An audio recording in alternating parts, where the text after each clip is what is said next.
Did you cut it down? Welcome to open up a listen. Welcome to open up to listen, where you will get different perspectives. Today, we're going to be talking about different perspectives between men and women.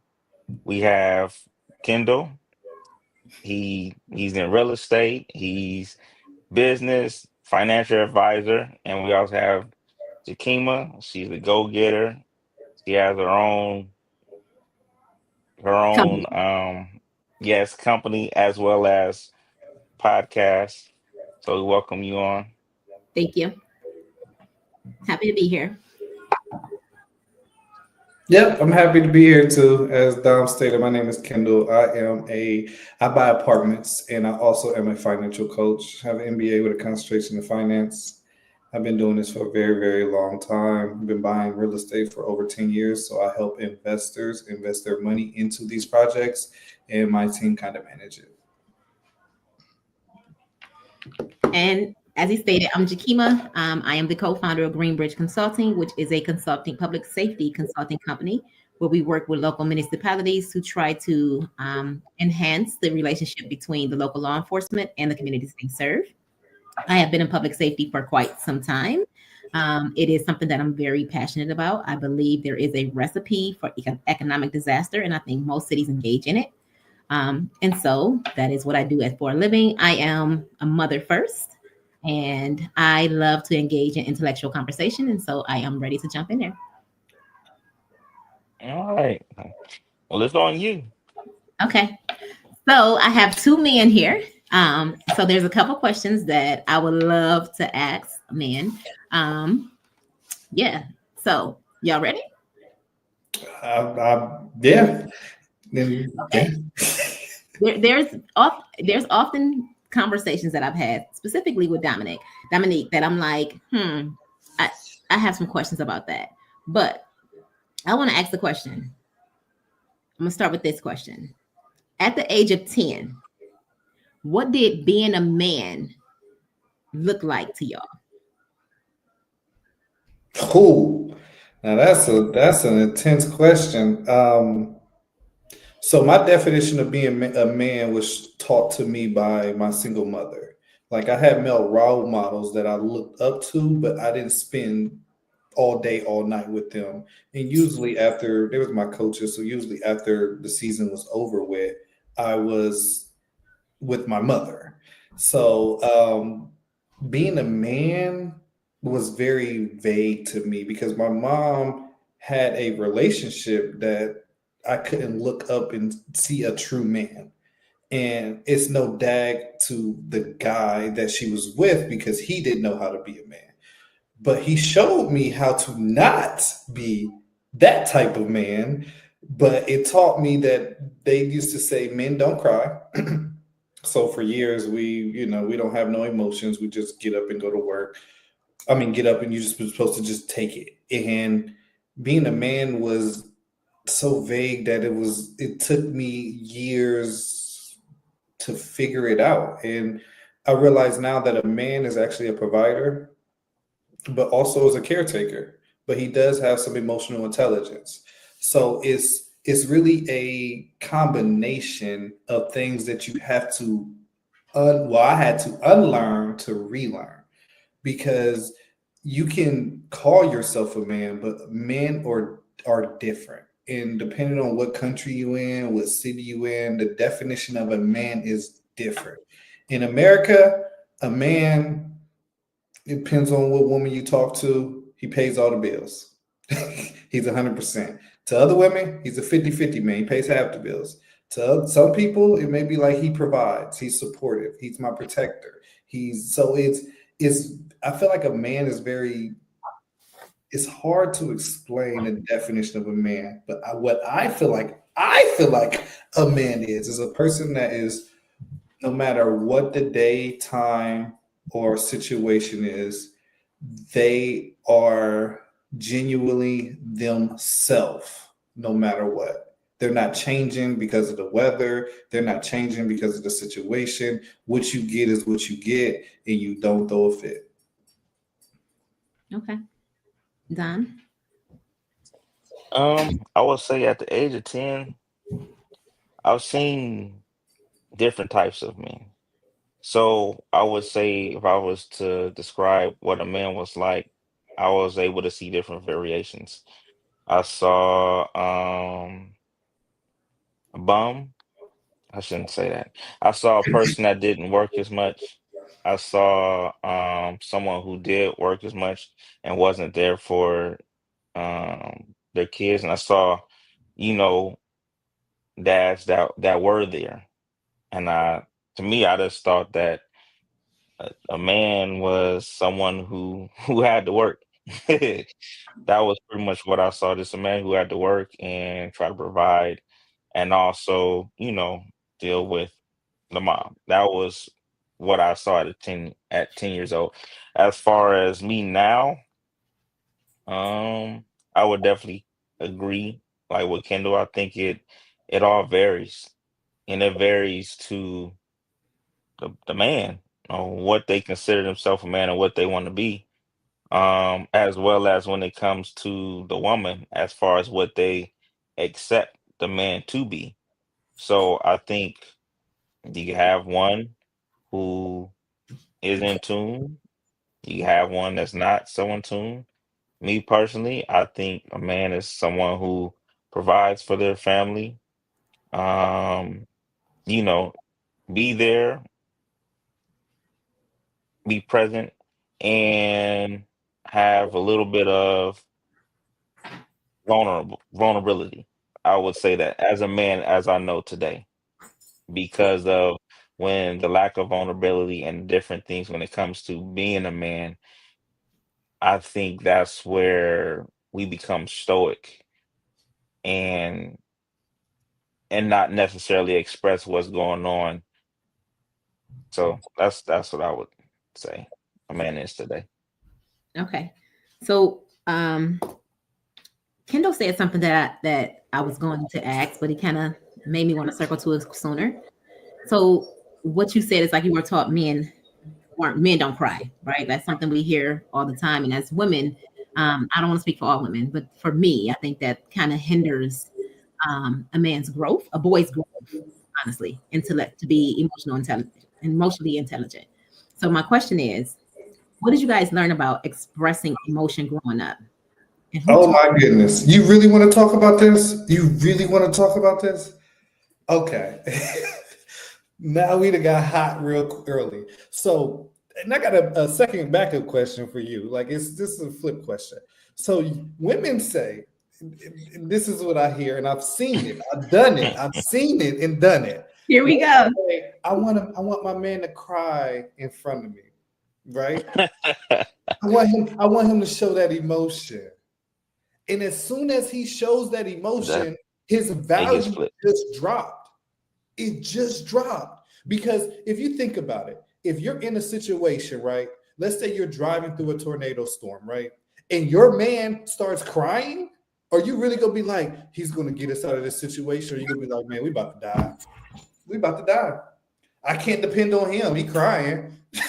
He ain't even thinking right. Like you're not. So if he cries, like you, even though he's panicking inside, like man, we about to die. But you gonna be like this. I can't look at this clown. Like you're not. That's a So fact. for me, it's like when women be like, I want my man to cry, to be emotional. His emotions is delivered differently. Like if you come out and you wearing some ratchet stuff and he like, sweetheart, like you're not supposed to be wearing that. Well, I can wear whatever I want. You can wear whatever you want, just not with me.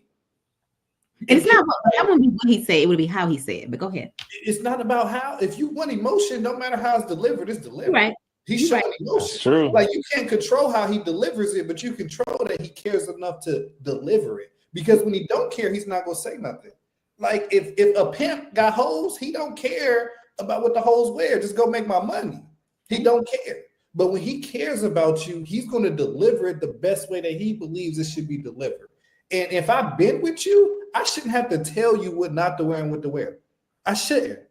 Like we've been together. I shouldn't. If you come and you showing your titties, like sweetheart, like this ain't it. Like this not what we doing. Like what are you doing? Because my thought is when a guy usually gets in a relationship, he usually sometimes doesn't really care about how he looks. He really starts to devalue his looks.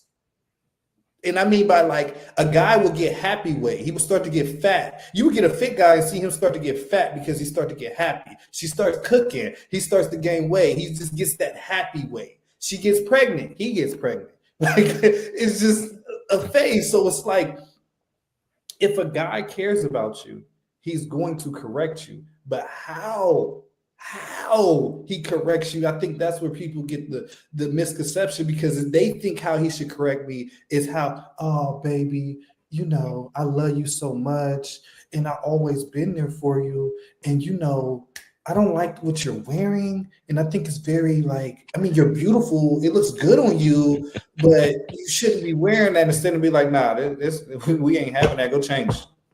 And what I used to do, this is my little tactic when I got in a relationship, is I don't change what you wear. I start buying you new clothes and throwing away what I don't like. So I don't want to rebuttal y'all because I want y'all to talk freely. But I am going to say this. Mm-hmm. So I am going to address in a tornado and the man is crying and, you know, she's like, I can't. There's different things like women. I think we need, first, I'm gonna start here. Let me go back. I think societal perceptions of what a man looks like have ruined us on both sides, right? I think we are all susceptible to external forces, regardless of whether we believe it or not. Subconsciously, we are. And so I think our belief in what a man is has been created by what society tells us a man is. So I'm going to start there, and that's both sides, right? That goes for men and women. That's my belief. So I'm going to say that, and that's where I'm going to start. So depending on what she's been taught and how much influence she's had, she may be like, "Come on, man, I don't need you to cry." But I think when men fail to show women their emotions, it stunts the growth in the relationship overall. I don't want a man who can't show me his emotions, and I should be able to handle those emotions. I should be able to understand them and recognize where he is in that moment. And if it makes me uncomfortable, I should be able to verbalize that too. But when we don't be honest with each other and when we don't communicate and show our authentic selves, we are stunting the relationship. And that's problematic. And that's my belief on that. All right, you ready? Are you ready? I'm about to say something that's really about to hurt your feelings. Okay. So women, and I had this conversation with a lot of women.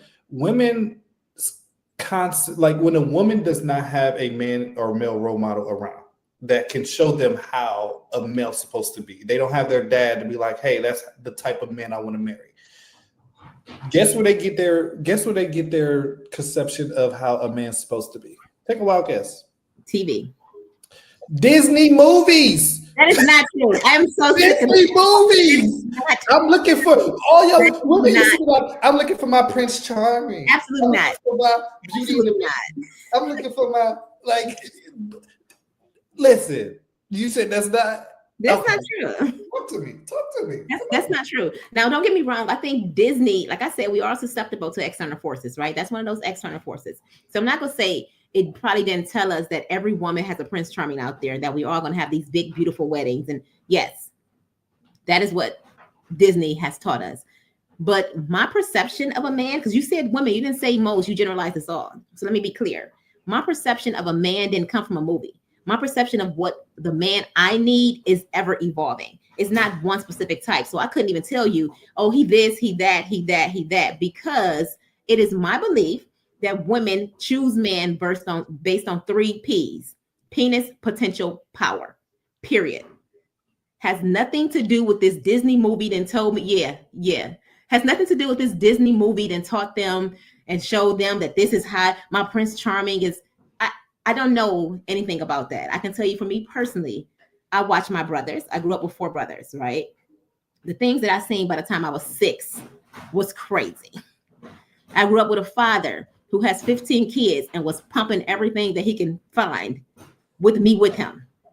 So I my perception of what a man looks like, maybe I grew up with a more realistic perception. And so maybe I'm different because I also didn't watch a lot of TV when I was young. So I could just be different. but my belief of what a man should be was taught by society, what I seen on TV, what I saw on Cosby when was able to watch the Cosbys. It was things like that. It wasn't, I don't think I watched Disney movies until I was a teenager. But I got a question. Where would a man find you? Where would a man find me? Mm-hmm. Let's be honest. Where would a man find your type of woman? At work. So he has to work. He has to work with you, right? Okay. He doesn't have to work with me. No. He doesn't have to work with me, but he can be coming into the building that I work in for some type of reason. So a woman like me is found at work, taking my son to practice, grocery stores. A barber. Not a coach, not a barber. No, I'm just saying these are people these are males that I'm just saying you're interacting with. I'm not saying those are these are men I interact with. I can give you that. Yeah. I pump gas. I go on 5-mile walks. I'm always at the gym. Different activities. I mean, you done started something now. Okay, so me and Dom had this conversation, and this is the thing that gets me. If a guy was to walk up to you in a grocery store on aisle 7 and try to bag you, you wouldn't give him any attention. I mean, I'm not saying you. Most women would not give him any attention. Why? Because they don't know his backstory yet. He might be a crazy. He might be like society has created these things. Like even when you said the Bill Cosby show, that was to me, that was how a house was supposed to be. Full House. That's what a house is supposed to be. But guess what? Those two men's name just got tarnished. The Full House guy, his name was in the Diddy trial. You get what I'm saying? Bill Cosby, take one Quaalude, see you in the morning. You feel me? Like his name was tarnished. So the perception of a man that believe how a house is supposed to be has just got cleared in our community. Let's just say our community, right? So when a male sees you out, let's say I see you out on the street. I'm like, hey, you're sweet, you're nice, you look beautiful. You want to go grab some coffee? Majority 90% of women say no. Yes. And you know why 90% of women say no? I'm gonna tell you why, but I'm gonna tell you what I think. But I want you to tell me what you think. Safety. They don't know. The safety.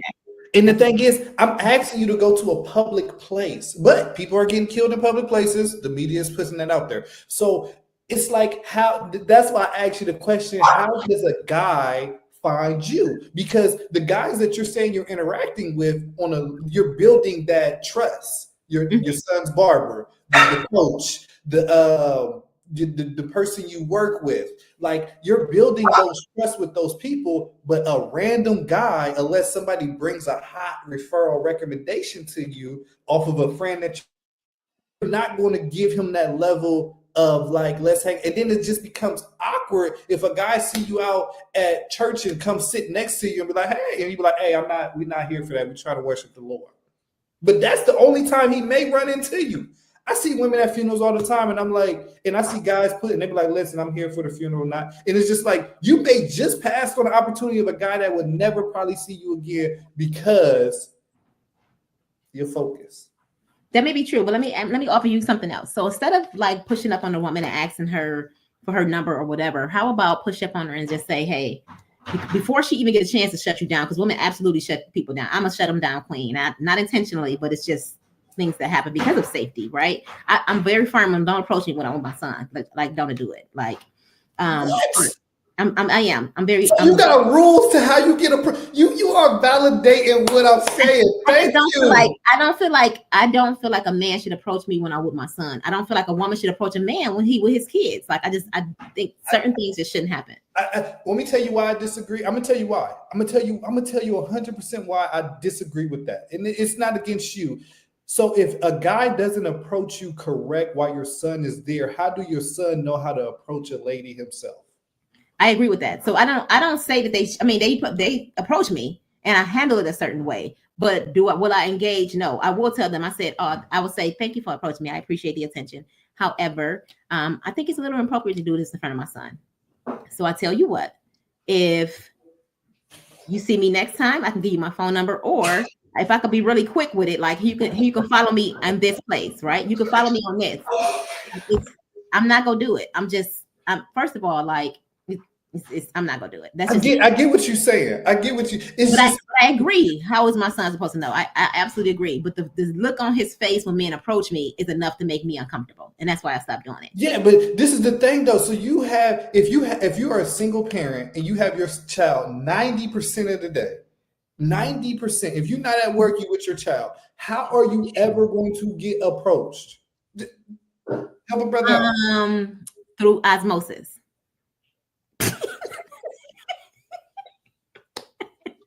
I'm just kidding. Heavenly Father, we are here gathered today.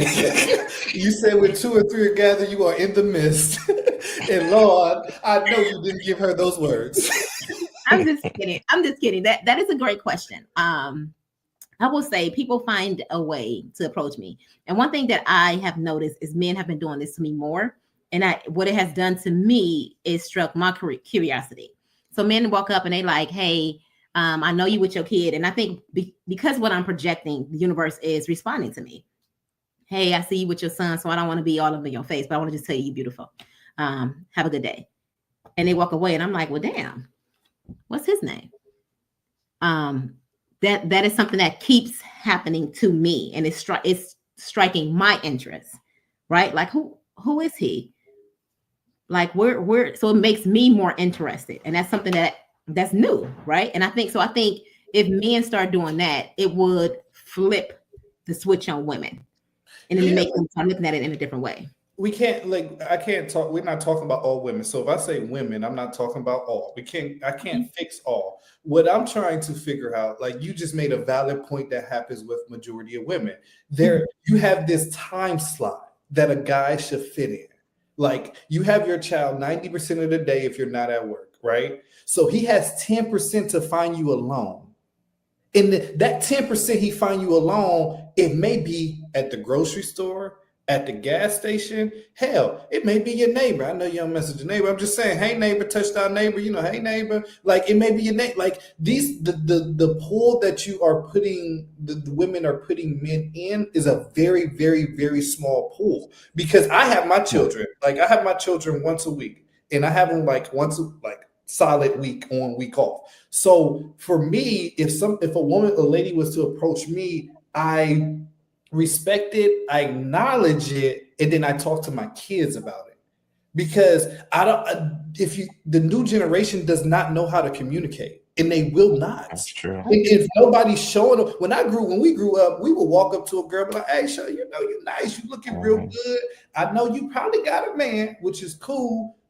But if he ever mess up, just know there's a bunch of us waiting on the sideline and we ready. So, but nowadays you can't really approach a woman like that because no. And the thing is, it's like, if this is what I tell a lot of women.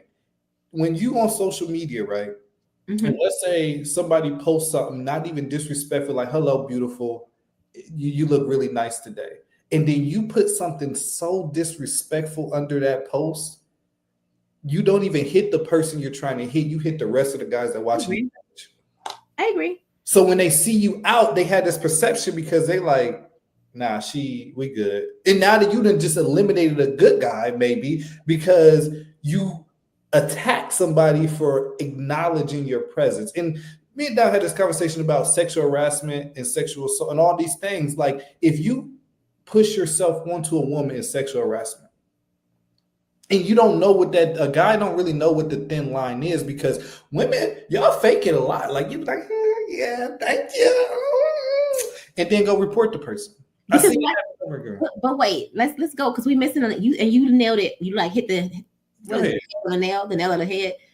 So it all goes down to safety, right? So we fake it because men are out here fucking women up because they say no. I'm sorry, I mean to cuss. Are hurting women because they rejection. Men don't do well with rejection. So yes, we do have to fake it. And as far as how people approach me in a store, let me start here. I think you are absolutely right. I do have to change the way I am receiving men. Hold on, you are absolutely right. I didn't say that she changed it. Go ahead. I'm sorry. I just had to take my victory, my little small victory. I can't even give it to you because you won't be quiet. You just gave it to me. You said you need to change it. Go ahead. Continue. I'm done. You are right. I do have to adjust the way I am receiving men, acknowledging them, and speaking to my son about it. Absolutely right. I'm going to give you that. You ate with that one. That is absolutely true. And I'm going to embody that from this point forward. That being said, it is a way a man approaches a woman that makes her feel less safe. And so that is problematic. And that's the reason why women are shutting it down automatically too. If I'm with my child and you are approaching me and I feel threatened, you don't even realize you are being threatening, but the way you are coming at me makes me feel unsafe. I am going to shut it down immediately.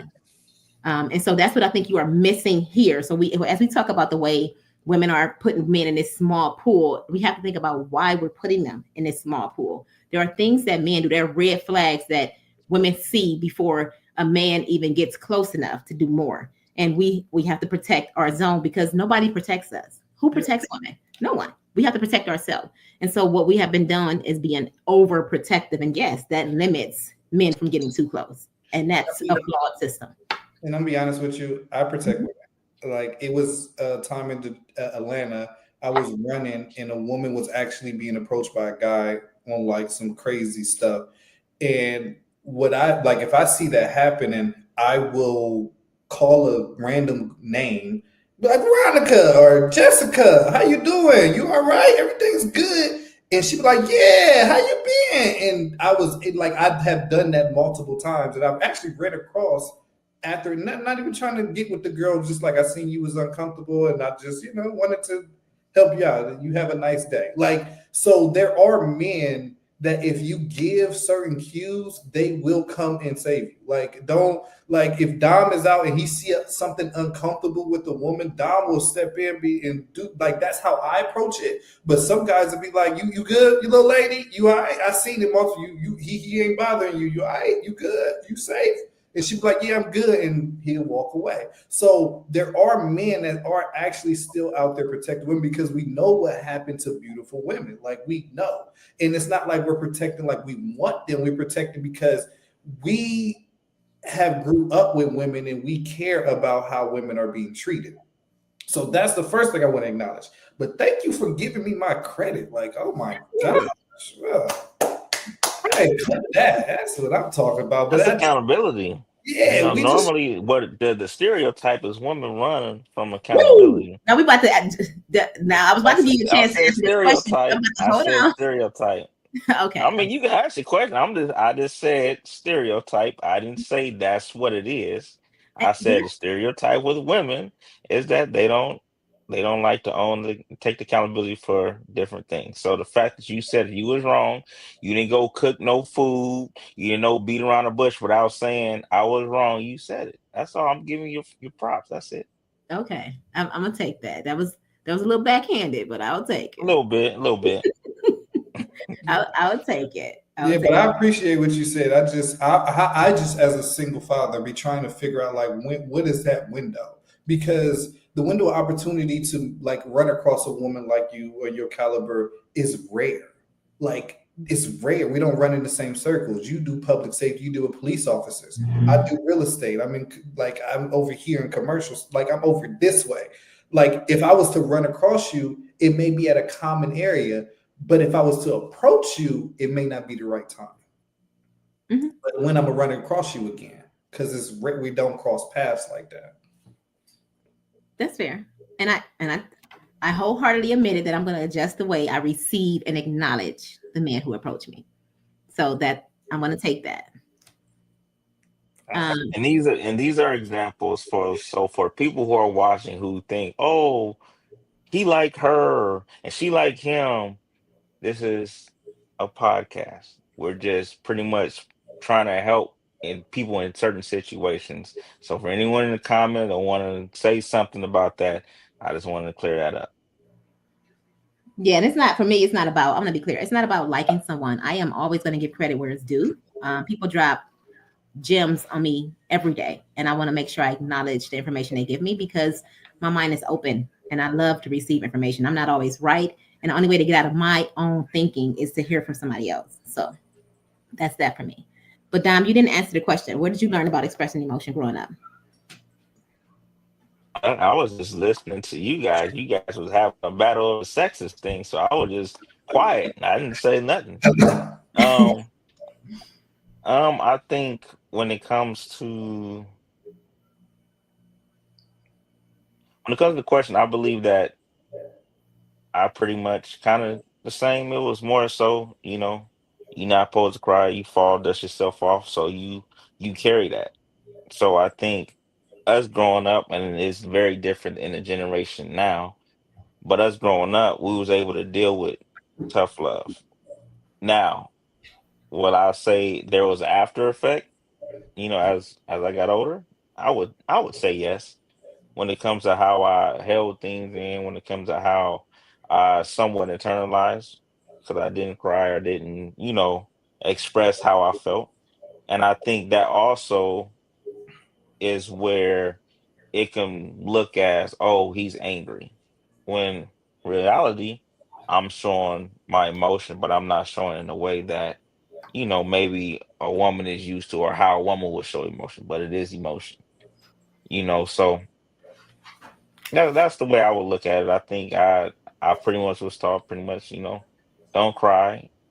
And in that, I do remember like my mom, like, it's okay to cry, but it's just like, no, like this is what I was taught. And I think it's pivotal for young men to hear from other men, because I think with sometimes what moms may not understand is we will take it more so from men than we would take it from a woman. And there's no shot to the woman. Like I could barely know, but I could look at something that the guy offers, and I could kind of cling to it because of if a father figure is not there, that's what I'm going to cling to, regardless of what the mom say. So I think that's the thing that I would say I kind of embody when it comes to being a young man and taking in, you're not supposed to cry, dust yourself off, or two tears in the bucket. Life's going to continue to keep going on. You got to pretty much do what you got to do and keep going. And that's been my mindset even today. Like I said, I've learned some things, but you can only, pout over something for a little bit, but then you got to keep going because life ain't gonna stop. And that's, I would say, what I got from that. And when it comes to the generation now, it's a little different. It's a little different. Okay. Um, I do have a backup question to that, but I'm not gonna ask it because I don't want us to run out of time because I'll keep rebutting everything y'all say No, because just I'm just curious when shoot your y'all say things backup. that Shoot it. Shoot it. it just makes me so I'm curious about the way y'all learned about y'all emotions and how what not to show and what to suck it up, and how do you think that affected you as a man, like how you are today? What impact has it had on your life? Um, I would say through life experience, you realize in certain things how it impacted. So I don't think it's like, oh yeah, this is what happened to me. This is the excuse I'm going to use, because I've seen it. People using excuses is why I'm the way I am, and they live the rest of their life like that. I don't agree with that. I think that's an excuse. But I think you do have to deal with your situation, because you got to be real with yourself. You know yourself better than anybody. When it comes to certain things that bother you, if you're gonna get upset about certain things. When it comes to situations or experiences, you know how to handle it based off of who you are. But I think learning who you are and owning or taking accountability. So if something that pissed me off and I realized it wasn't that deep to get mad at, you start to patrol yourself.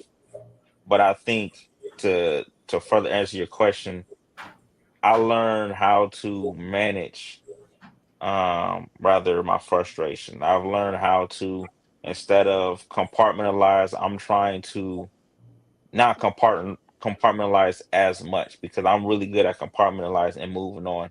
And people will be like, "Well, what's wrong with him? He was able to do this, and he just dealt with this, and he just moving." And I didn't know this was like that's how I am. But I think I'm learning to be able to articulate and be a little bit more vulnerable, you know, now than I was before. But I think that also comes with growth as a man and owning who you are, because if not, you're going to continue and go down the same path as a man, and then you be 60 or 50 and realize like, dang, I'm still doing the same thing. Life done passed you by because you didn't learn from your experiences or grow from the different things that happened to you in life.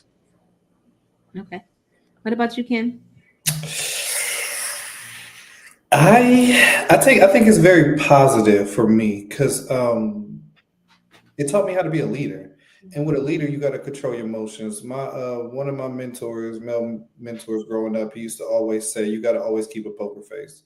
You always have to be in control of your emotions because if you're not in control of your emotions, someone else is controlling your emotions. And if someone else is controlling your emotions, then they can move you around and make you do things that you didn't plan on doing." So for me, I realized controlling my emotions is the best thing that happened. I mean, yes, can't tell you the last time I cried. I can't tell you the last time I was like disappointed, but I can tell you the last time I had a knot in my stomach. I'll tell you the last time that I was like frustrated at something, but I don't think it's a negative thing. I mean, some people say, you got to show more emotions, but I'm just like, there's plenty of guys that show a lot of emotion. You could just talk to them. And I feel bad for a lot of women that have to take on the male role because it's not easy being a male. I mean, being a male myself is man, male, whatever. It has its ups and its downs, but I've learned to be more emotional, especially when it comes to my children and showing some emotions. But I was always taught emotions is a sign of weakness. So I had to like really hone in that it's not a sign of weakness. It's actually a sign of strength, but it's just how you use your emotions. So I'm actually happy you said that. Like emotions are a sign of weakness because something that I truly believe, and I don't want to take this topic somewhere else, but I believe that very notion of emotion being weakness that is groomed into men, either boys, either through society or through whoever man they have around them, is what is hurting us the most. Especially, I'm gonna say the prisons, in my opinion, are full of emotional men because I believe that if you don't deal with those emotions in the immediate, they come out in another way. I believe they're going to come out one way or the other. So while you saying you're not crying, those emotions is coming out. It's coming out somewhere else. You just don't recognize that. And so I think this notion of emotion, and women learn that too, especially Black women, because I was taught that same thing as a Black woman. I think that is one of the most problematic things that we have learned, and we really, as adults, have to do everything in our power to unlearn that. And that is why emotional intelligence is so important. Yeah. And I tell people it's how you express your emotions. So I go to the gym and some people be like, "Dang, Kendall, you're getting bigger." And I'm like, yeah, if I get too big, that means I'm stressed out more. Like, cause I go to the gym and I put my emotions into weights. I'm trying to break the freaking weight. I can't break it, but I'm trying to. But that's where I try to let my emotions go. And then I come back to reality. So I think it's how you release your emotions is very, very important. I tell people all the time, get a outlet. Whether it's go read a book, go sit in a corner, go walking, humming, go singing, playing an instrument. You have to have your emotional outlet because if you don't, then you're going to spaz out on people because it's going to come out one way or another. The balloon is going to pop. It can't keep filling up with air. So figure out what is my breaking point and when that breaking point happened, where I need to go to release that air before it pops. Okay. I want to, because I think it's a versus. I want you to talk about your three P's, and I also want to talk about pretty much an ambitious man, a contentious man, and a lazy man. But Okay. I want you to talk about your three P's because that was interesting. Okay. So my mother taught me that she taught me this when I was very young. She said, you are going to grow up and you're going to get in this world and you're going to start dating. And I want you to understand that women choose men based on the three P's. Your three P's are penis, potential, and power. She said that women are attracted to men based on those three things. I'm going to say the penis is I mean, it's pretty self-explanatory. It's how he landed down, right? Like, or the belief that he could, and then getting with him and recognizing that he actually can. And so it does not matter what he does on the outside, does not matter what he looks like, doesn't matter where he's feeling in life. As long as he is laying pipe, he is giving whatever she desires. So that's penis. Potential. There are women who can see potential in men. They can see where he can be. They can see what he is capable of doing, even when he can't see it himself. And so they gravitate to these projects, I'll say, and they try to build these projects into the potential that they themselves see, sometimes losing themselves in this project. That's the potential. And then power. Women like men who exude power, either are in powerful positions or just walk into a room and command it. And it's just it's that simple. I got 6 P's. So let me hear the 6 P's. I don't think I want to hear the 6 P's. Proper prior planning prevents poor performance. Oh, I heard 6 P's. I've heard that before. But no, you made me look at it different. I know power plays a part, but potential, I think, is the dagger in it, because we all have dated potential, and potential doesn't pay the bills, and potential doesn't keep you happy if they're not executing the potential that you believe they have. Now, the penis is self-explanatory, but remember, the penis is going to stop working eventually. So that potential needs to kick in, as well as that power, to kind of keep the relationship alive. And when you use the power thing, you just sparked another, like, I don't know how to say it, just a little thought pattern. Men use the power for over a lot of different things, but they usually use it over their women. And when women don't give them the power, they go find another woman that will give them the power. Because women actually it has the power, but they don't use it in the feminine way. They try to use it in the masculine way, where they overpower the man, and the man go find a feminine woman to use her power, and that's usually the one. And I see it all the time. The guy will be with a masculine woman, a powerhouse, attorney, judge, whatever, she's running it. He'll leave her and go find a feminine woman with power and end up married with kids. But why do you think that is, though? Because a woman's trying to put her masculine power over a man that has power or had power, and she's trying to overpower him. He's like, I'm not doing that. I'm going to go find somebody I can have power over. So okay, so let me say this. Okay. I think that when it comes to that, and I think even when it comes to, the woman being masculine, I think that comes with communication, because I think you got to look at the background. Like you said, if someone is a judge or an attorney, they had to fight tooth and nail to get that, with the different odds, whether going against man, whether going against, whatever the cases is. And then on top of that, if they have if they're single, like single moms, they have to be both mom and dad. And I think even when it comes to dating anyone that's single mom, or even anyone in that position, they're constantly having to be masculine.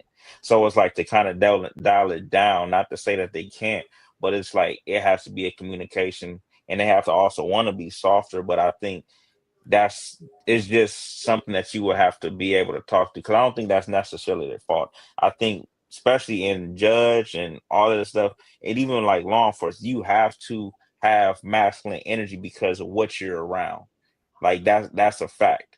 But at the same time, trying to cultivate it and reel it back for a man that wants that's the power dynamic that will be a work in progress. But I do understand that, but I also think that a woman who is masculine, if they want, they can be feminine. It's just, it would take time, because they've been used to being masculine the whole time. And I think on a flip side, it's just like how a guy will want a female to just turn on being feminine just at the drop of a dime, not knowing the backstory, is the same way how, women be feeling when it comes to guys, how, oh, you supposed to be emotional, even though it takes time. It's the same concept. It's give and take. So the only thing I want to say is this. As a woman, it is very difficult for me to hear you guys call a woman masculine without taking some ownership of it. So that is very hard for me to sit here and hear. I'm going to be honest, because I think masculine energy is what we as women had to embody because the men start falling short. So I just want to put that out there. So it's very That's what I hard.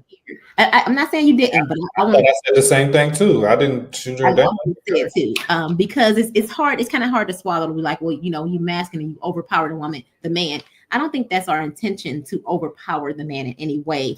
In fact, I think most women, I don't want to say all, I think most women would love to step back. Like when we are powerful women in our own right, we are running every aspect of our life. For me personally, I would love to step back and not run something, but I have to be able to trust you to run it to my standards.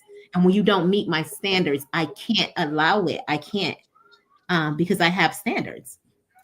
So if you don't meet my expectations, then I would love to run it. Okay, when it comes to your standard, because I think even with that, it's a compromise. Because let's just say your standards of how you run things, okay, your standard of how you parent. If you come into a certain situation, the guy may have a way how he parent, and you may have a way how you parent. So you're gonna say, well, my standard is the standard. Forget what you're talking about. Yeah. This is what it. And I'm just saying, based off of what you said, it has to be some type of compromise. It's just not your way or the highway. Just like it's just not his way or the highway as well. So I understand you saying your standard is standard, but what I'm saying is when it has to be some type of compromise on It's both always a ends. compromise. Like I'm 150% a believer in compromise. That being said, when you have been, and this goes both ways. When we have both been living our lives a certain way, right? We are a little less willing to compromise so much. So am I willing to compromise? Absolutely. And I'm very communicative. I'm going to say, hey, listen, that's not what I'm used to. Help me understand why you do this way so that I can better receive it. And in exchange, I want to tell you, listen, I've been running this whole ship. So there are things that I'm going to do that you're probably going to be like, I need you to stop. I need you to tell me when I'm doing those things and help me to be what you need me to be in the situation, because I don't know how to be that. I can only be what I am. And that is what's not happening. I love it. So, but are you? But this is the thing, and this is just for both women and men. Are they willing to change? Because if they're not willing to change, they're going to continue to do the same thing. That's the biggest key. Because if you're not, then it's what are we doing?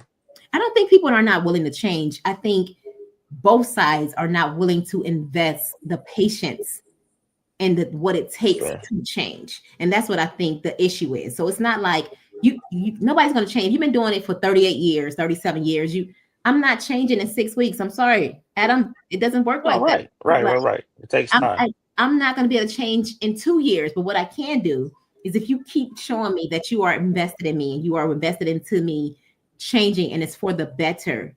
If you keep showing me like, okay, you going back to that side. Listen, I need you to stay here with me. Stay like, let's keep doing it this way. I think the patience is where things go sideways because we live in this popcorn generation.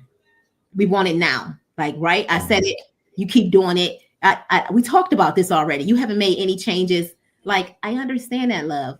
But I've also been living this way for however many years. So while you have been here for these 2 years and I have really been trying, there are things that I'm subconsciously doing that I don't realize that are still doing what I used to do. And you're not calling me on it. How do you hold me accountable for something that I don't even realize I'm doing? Like, where is the communication here? You don't want to go there. You know. Okay, so I let y'all talk. Now I can get it. All right. So when you said doing it to your standard, right? Mm-hmm. I'm gonna use washing dishes as an example. Your standard may be, hey, wash the silverware first, then wash the cups, then wash the bowls, then wash the pots, right? Mm-hmm. The guy's standard may be wash the pots first, wash the silverware, then wash the. And I've noticed like people will take that and push it to the like furthest thing. And I'm using something little because they're not doing it to their standard. And they're like, I want you, this is how I've been doing it for so, and you have to know your partner, for example. If I'm dating somebody that's OCD, yeah, I'm gonna have to adjust a lot because that's just something that they have. If I'm dating somebody that's ADHD, I just have to adjust. This is something they have. This is who they are. But you got to spend time understanding who they are to be. What'd you say? ADHD.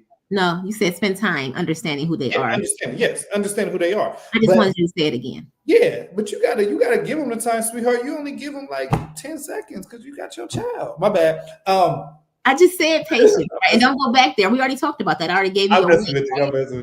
No, patience. So, like for me, if like my mom has taught me how to do everything, just because she's like, you may not have a woman, and I don't want you to depend on a woman. How I wash my clothes, I wash my blacks, I wash my colors, I wash my whites. I talk to some people, they're like, I just throw all my clothes in the washer and wash it. Oh, no. You are not about to have my whites look blue and my blacks looking like they white. Like we not about to have that. So when you said like it's a conversation that you have, but some people don't want to let that. So for me, I let a lot of, like if I get in a relationship, I will let a lot of stuff go. And I promise you, I won't touch another dish. I won't touch another piece of laundry. I won't even sweep the floor if you tell me. Like I will do what you want. I tell people all the time, your relationship is what you make it. Quit letting people tell you how a relationship is supposed to be. If my woman would tell me that I enjoy cutting the grass because it frees my mind, cool. Go cut the grass. Hell, I may sit on the porch and watch you cut the grass. Like you gotta be like you can't let in. Some people believe that the relationship is supposed to be, the man's supposed to take the trash, pump the gas, cut the grass. As weird as it sounds, I like the smell of gas. So I don't mind pumping gas. Some people like it too. And they're like, I like pumping gas. I like the smell of gas. I know it's bad for us, but whatever. So you have to figure out what works for your relationship. But I think people have been stuck in this like comparison stage where it's like, Mike and Ashley, she just got a new car. Okay, she got new debt. What that mean?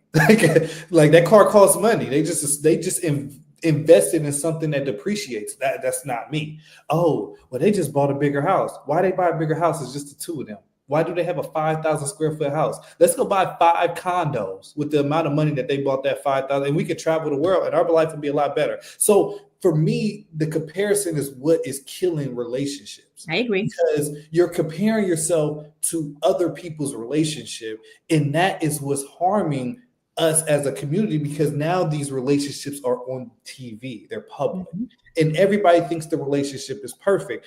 And I think we have to do a better example, like you said, being patient and talking to our partner. How do we want our relationship to be? And that's going to change, but how do we want our relationship to be? What are you looking for? Let's write it down, because if we don't write it down, you go forget. I'm a forget. But let's write it down to what we want, and let's hang it up on the wall that we see it every day, so we know where we're going, and the distractions are just speed bumps and distractions, and we can keep moving forward. But I feel like we have, like you said, patiently come together. But I promise you, anybody's listening, if I'm ever dating you, in a relationship with you, whatever, I'm not going to meet your expectations. I'm not. And the thing is because I don't sometimes know what your expectations are. And even if you tell me, I can't do it exactly how you've been doing it. Like if you say, hey, I like my grass cut with certain lines, I can do that. But if you say, hey, I like my grass cut 3 times the same day, that ain't happening. So like... But see, listen to you though. You just said I'm not meeting your expectations, but then just came back and gave an example of where you will meet expectations. I would, exactly. So it's not that you're not going to meet the expectations. You're asking for the expectations to be realistic and ask for them to be communicated, and that you determine. You're asking for informed consent. So you want to determine what expectations you are even willing to try to meet.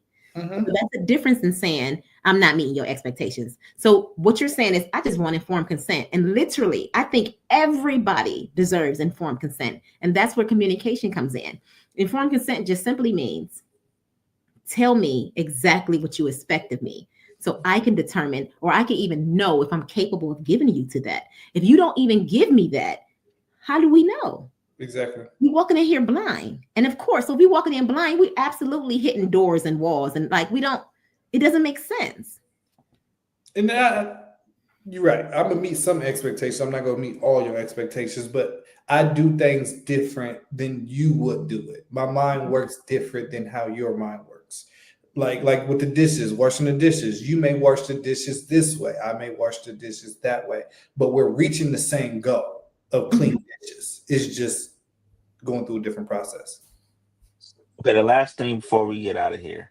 So when it comes to, I want to hear your take, Jakima. When it comes to different guys, I know you said your three P's, but when it comes to a guy that is ambitious, or a guy that's content, or a guy that's just lazy,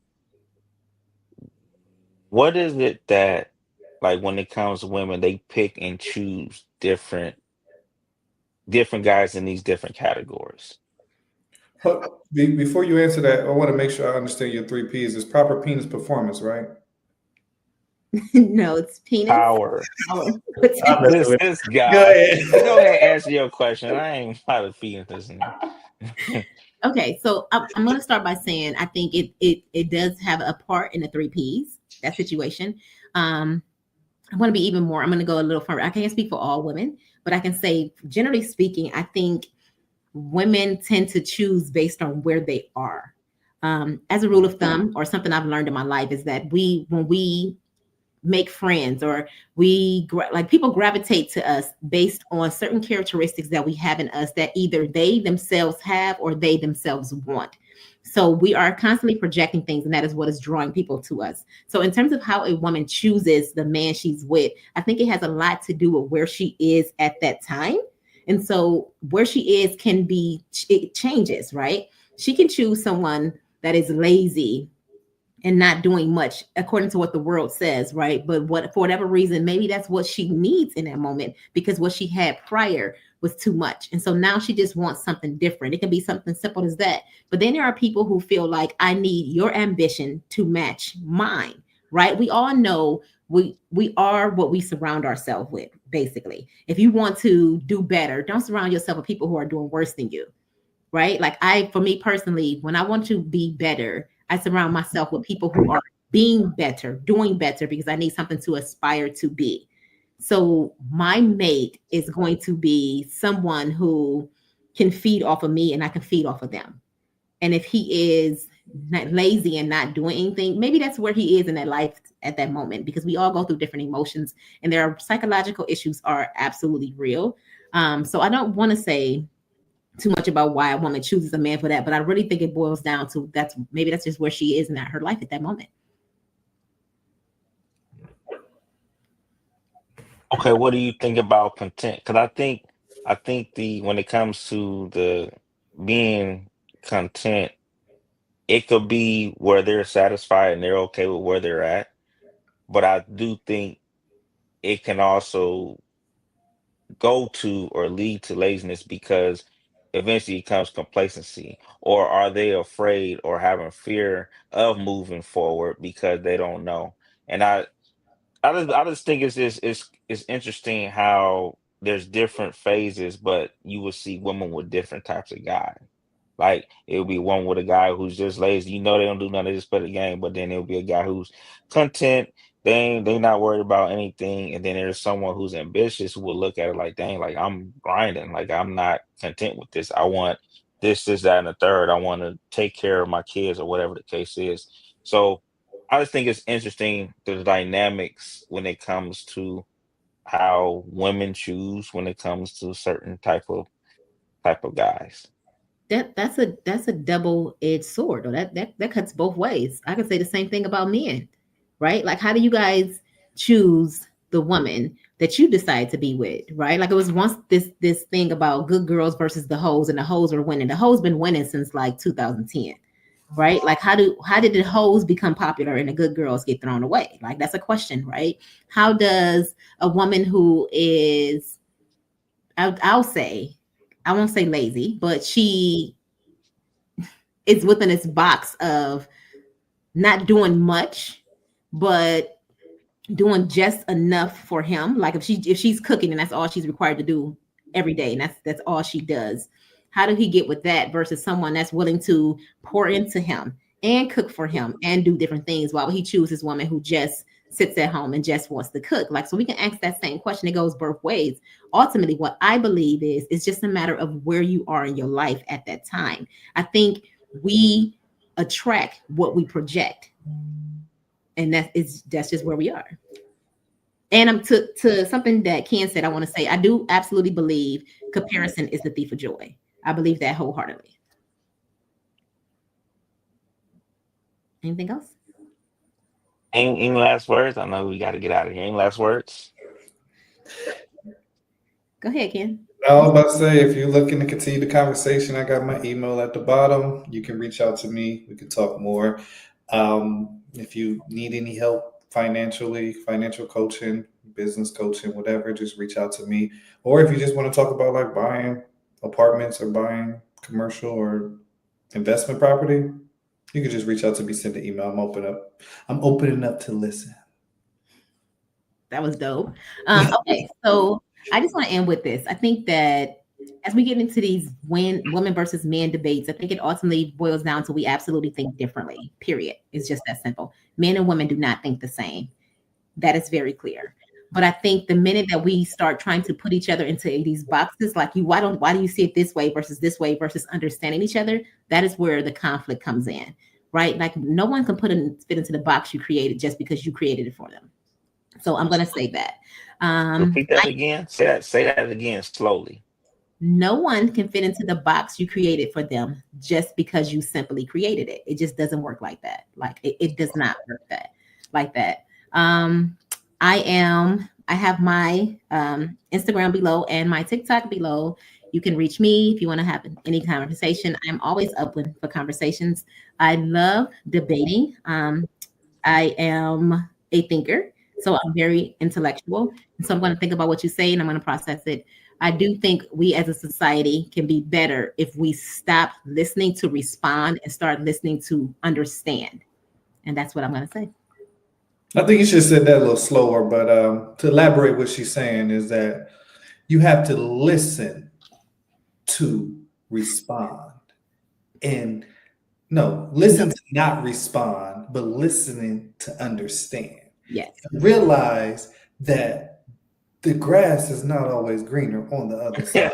And if you got you a good one, you better hold on to it. Because I'm telling you, the streets is tough, and that's why they made something. That's real. Because No, that's I think that's kind of shade, but yeah, that is true though. That is true. What I would say is, lastly, I hope that everyone listening was able to understand what we were saying, but these talks are more so to hopefully help someone when it comes to relationship problems and understand, no, we don't think the same, but we're able to communicate and be able to still talk it out instead of arguing or taking things offensively. So hopefully that could be used in relationship or just talk in general. But this has been another episode of Open Enough to Listen. Like, comment, subscribe, let us know what you think, and you guys have a blessed one.